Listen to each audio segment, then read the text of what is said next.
প্রধানমন্ত্রী হয়েছেন, তিনি মুখ্যমন্ত্রী হয়েছেন, তিনি এমএলএ হয়েছেন, যারা মুখিয়া হয়েছেন তারা কি করে চিনবেন নিচের তলার মানুষগুলো? অথচ নিচের তলার মানুষরা যদি তাকে ভোট না দিত সে দাঁড়াতেন কি করে? সবাই মিলে তো তাকে হেল্প করেছেন, তবে তো তিনি দাঁড়িয়েছেন।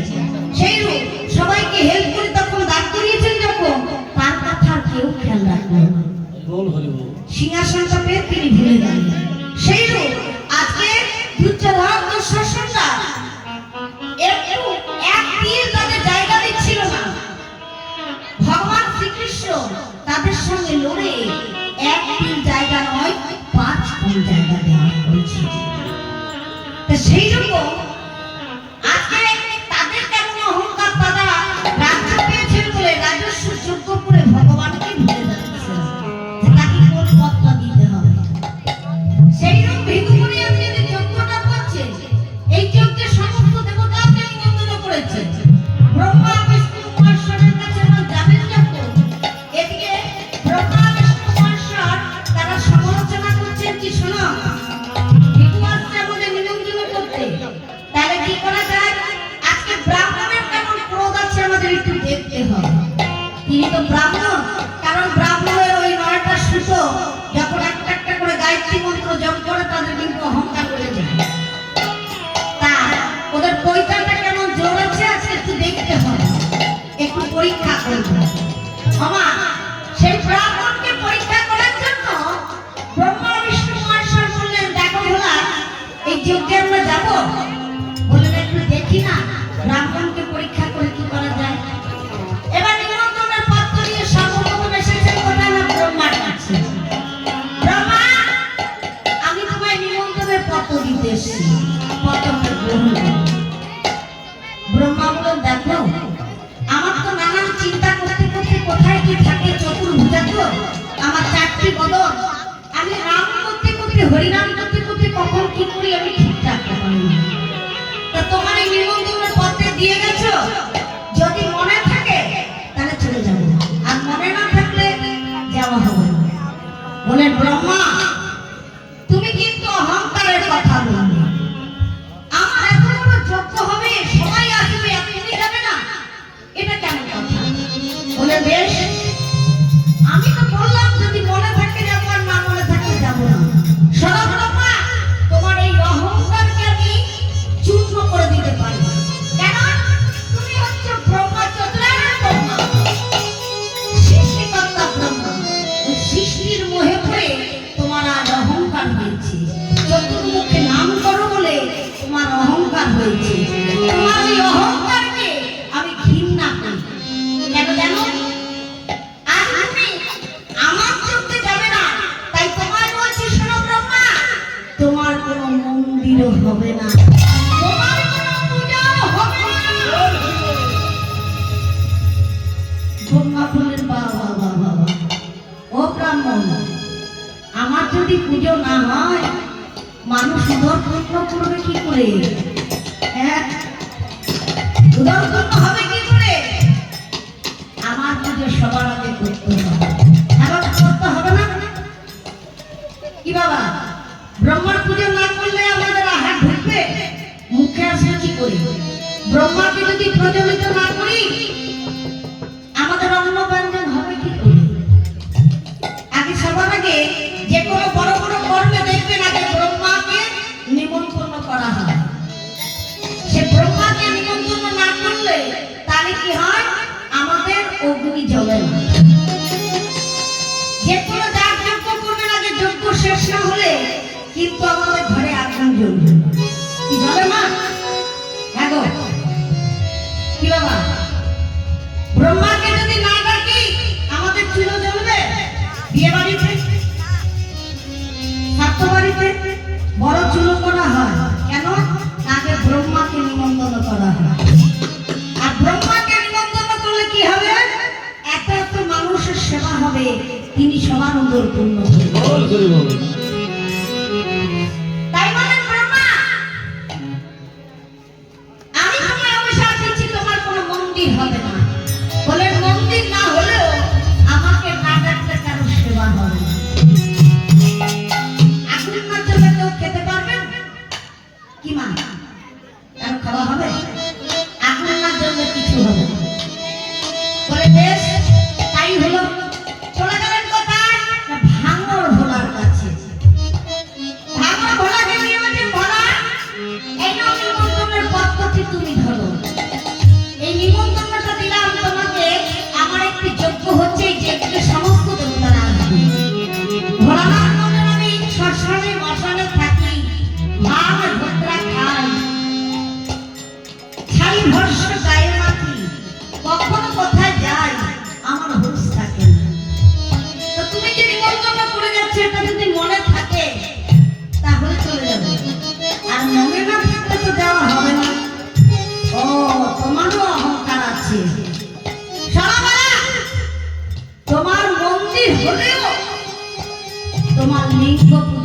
তোমার পুজো হবে না, মূর্তি পুজো কোনো জায়গায় হবে না।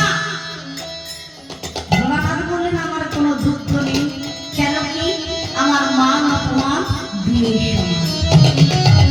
আমি মানও জানি না, আমি অপমানও জানি না। তুমি যে আমায় অপমান করেছো মানে বিন্দুমাত্র লজ্জা নেই। আমার যে পুজো হোক এর জন্য আমি দুঃখ পাই না। তাই মা, মন্দিরে কি পুজো হয়? শিবলিঙ্গে। তা দেখুন মন্দির হয়েছে ভোলানাথের, কিন্তু লিঙ্গ পুজো। ভোলানাথ বলেন আমার কোনো দুঃখ নেই। চলে গেলেন কোথায় না বিষ্ণুর কাছে। বিষ্ণুর কাছে যখন নিমন্ত্রণ নিয়ে যাচ্ছেন, বিষ্ণু বলছেন লক্ষ্মী এবার হচ্ছে আমাদের পালা, এবার আমাদের কাছে আসছে ভিকুমণি। দেখো তুমি তো শান্ত কমলা, তুমি যদি চঞ্চলা হও তাহলে কিন্তু লক্ষ্মী ছাড়া হয়ে যাবে। তো এই যে ব্রাহ্মণ আসছে, ব্রাহ্মণের চরণ দুটি তুমি শান্ত করো। এবার এসেছে বিষ্ণুর কাছে, এসে বলেন বিষ্ণু আমি নিমন্ত্রণের পত্র নিয়ে এসেছি, এই নিমন্ত্রণটা গ্রহণ করো।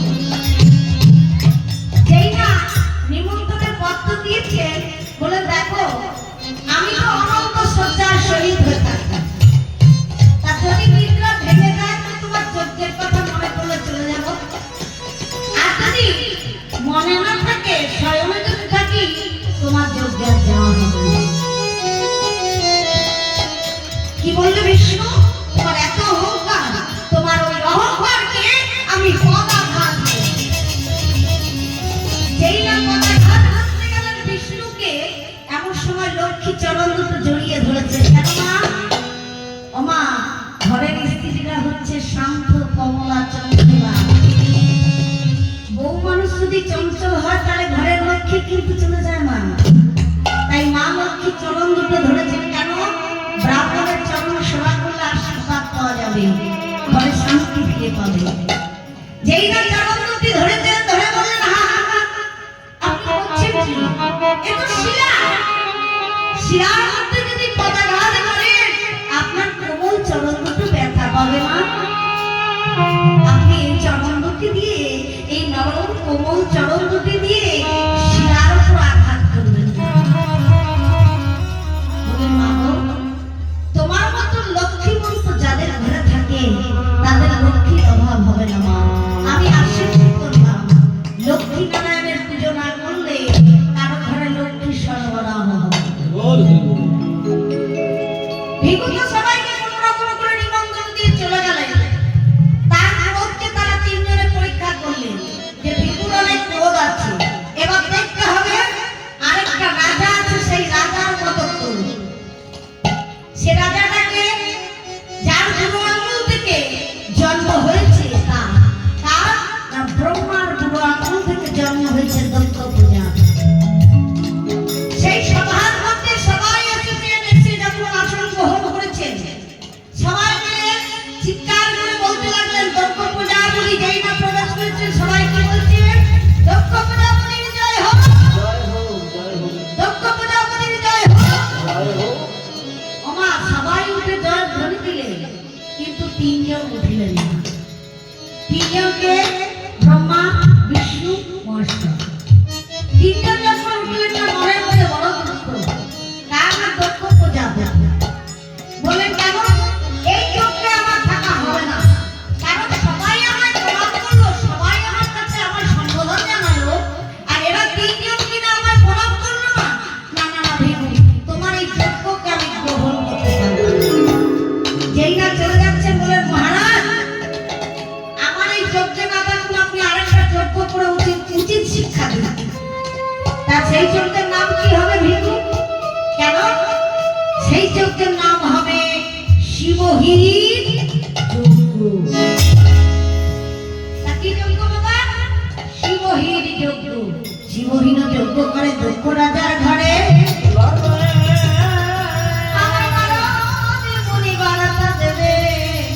শিবের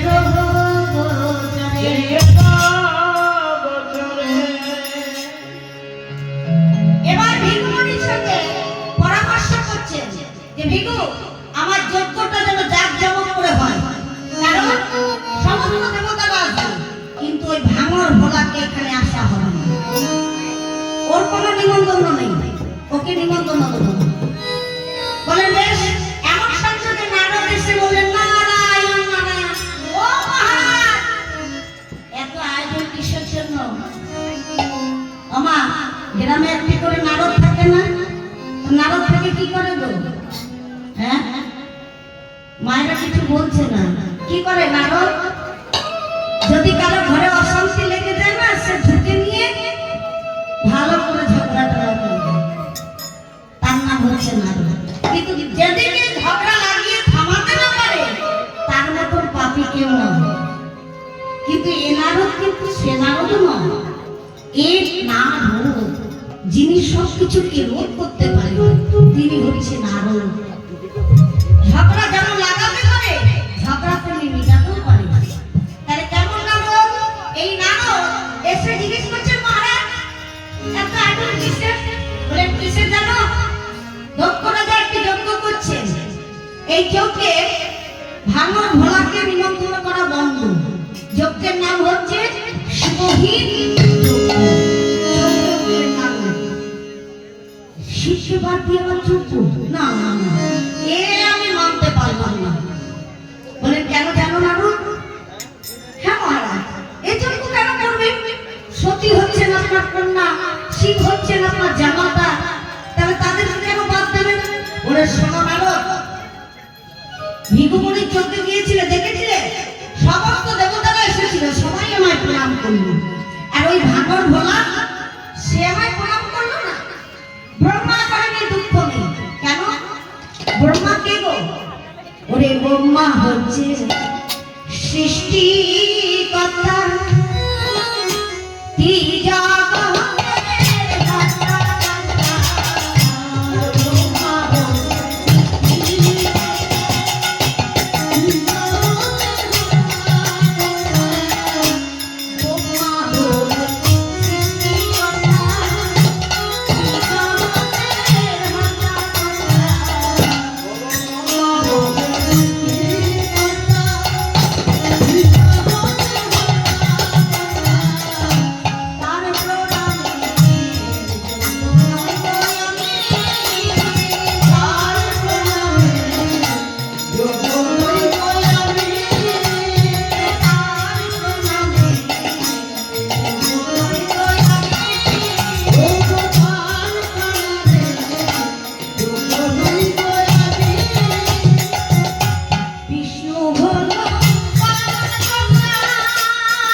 বিষ্ণু হচ্ছে পালনকর্তা, তিনি আমার পিতারও পিতা, আমার পিতারও পিতা, তিনি আমার প্রণাম করেনি। পিতার পিতা মানে দাদু, তাই তো? কি হবে? ব্রহ্মার পিতা মানে দাদু হলো তো। তো বলে আমার পিতার পিতা, তিনি আমার দাদু, তিনিও প্রণাম করেনি, দুঃখ নেই। কিন্তু ওই ভাঙর ভোলা একটা প্রণাম করো তো দূরে, তুমি একটু উঠে দাঁড়ালো না, এই দুঃখ আর কাকে বলবো? না না না, এই যোগে আমার মন ধরলো না, তাই আমি যজ্ঞ করব, শিবহীন যজ্ঞ। বলে বেশ বেশ, হ্যাঁ মহারাজ, এত বড় যজ্ঞ করবেন, একা তো আপনার পক্ষে সম্ভব না, তার নিমন্ত্রণের পত্রটা আপনি আমাকে দিন, আমাকে দিলে আমি ত্রিজগৎ ঘুরে ঘুরে নিমন্ত্রণ করব। বলে বেশ না, নিমন্ত্রণ করতে পারো, কিন্তু ওই ভাঙর ভোলা যেন আমার যজ্ঞে না আসে। বলেন বেশ, সে আসবে না, কেউ আসবে না, আমি ত্রিজগৎ ঘুরে ঘুরে নিমন্ত্রণ করব। নারদ মনে মনে চিন্তা করছেন এক পাশে দাঁড়িয়ে দাঁড়িয়ে, তুমি করবে রাজ্য আর তুমি হবে রাজা। হ্যাঁ, তুমি যদি এক এক করে দল পাকিয়ে নাও, এই জগৎটাকে বিনাশ করে দেবে। তা তোমাকে বিনাশ তার আগে আমি করবো। কেমন করে বিনাশ করবো? তুমি নিমন্ত্রণ করতে বন্ধ করছো, আমি সবার আগে তাকে নিমন্ত্রণ করবো। হ্যাঁ, তবে আমার নাম নারদ ঋষি।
আপনার কাছে কিছু বলবো, ওর কাছে কিছু বলবো, বলে নৌকা দেবে, তাই না?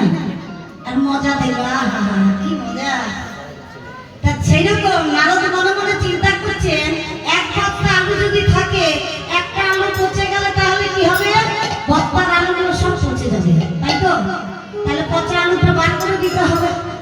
তাহলে এই রাজা করবে রাজ্য, একটা রাজ্য করে নিলে দল পাকিয়ে নিলে কি বিনাশ করা যাবে না, তার আগে বিনাশ করতে